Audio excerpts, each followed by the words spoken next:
I haven't reviewed a firearm on my channel since the spring. Well, today the drought is over. We're going to be looking at the GIRSAN MC14 BDA 380. Stick around. When I first started this channel, I wanted it to be a one-stop shop for all things that shoot, anything with an edge, and anything that pertains to survival.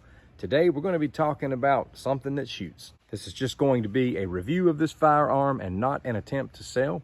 Recently, I was contacted by EAA and offered the chance to review this firearm, and they sent this to me. I did not pay for this with my own funds. So I'm going to be going over some of the specifications and giving you my thoughts on this. I've watched a few reviews on this, and I'm going to try to come at a little bit of a different angle so that there's some variety out here on YouTube. What I will also do is include 2 links in the description section of reviews that I think would be very helpful that can piggyback this one if you enjoy it, both of which include disassembly and reassembly of the firearm, which I will not be doing in this video. I'm going to go a different direction.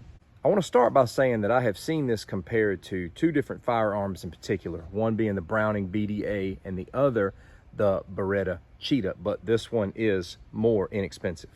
One of the first standout features to me when I took this out of the box was its weight. I find this to be very weighty. It's around 29 ounces loaded.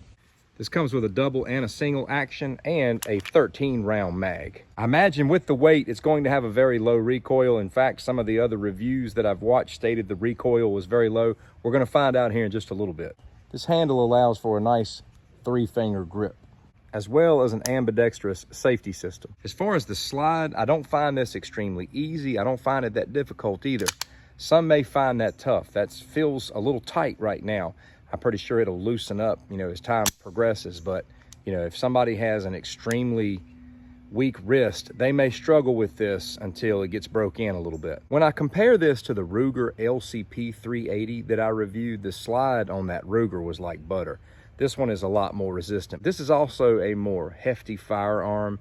That Ruger 380 was one of the most compact pistols I've ever reviewed. I prefer something like this to the Ruger LCP 380 because it's closer to a full size and it's going to have a lot less recoil. So for the sake of the review, I'll say if you have really weak wrist, you may struggle with this. That being said, I don't find it difficult to rack. I want to let you get an up close look at this before we get out and take some shots. I just think that's a really nice looking firearm. I love that color. Now, this is a lightweight forged aluminum frame with 3-dot sights. I want to briefly touch in one more time about disassembly and cleaning. This is very easy to disassemble and clean. And I have gotten rid of a pistol in the past because the disassembly and the cleaning was so tedious. That's not the case with this. You will find this very easy to clean and maintenance, and that's very important. Now for the most important part, how does this handle? Let's find out.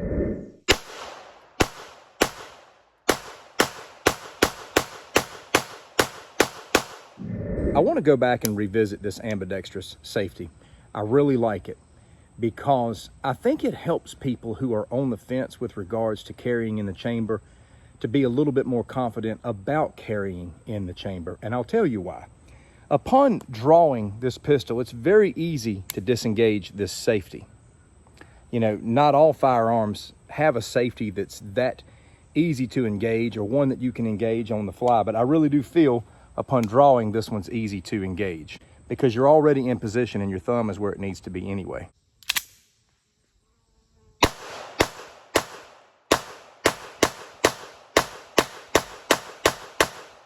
I really like these Dirty Bird splatter targets. I fired 26 rounds, got all on the board except this old boy right here. I was a little too far to the right. I think this is a sweet pistol. It's got a nice smooth feel to it. It's got substance and it's got low recoil. When you take its nice look and the way that it handles its low recoil, as well as how easy it is to maintenance and keep clean, you've got a win-win. Again, I'm not selling it. I'm just giving you my own personal opinion. Black and gray is always my favorite color scheme, and I just think that is absolutely gorgeous. There are lots of great options out there for those who do not have a ton to spend. And I just do what I do to put many, many options in front of you depending upon what your particular needs are. And as the reviewer, I give the GIRSAN MC14 BDA 2 thumbs up. Thanks for watching, my friend. Take care.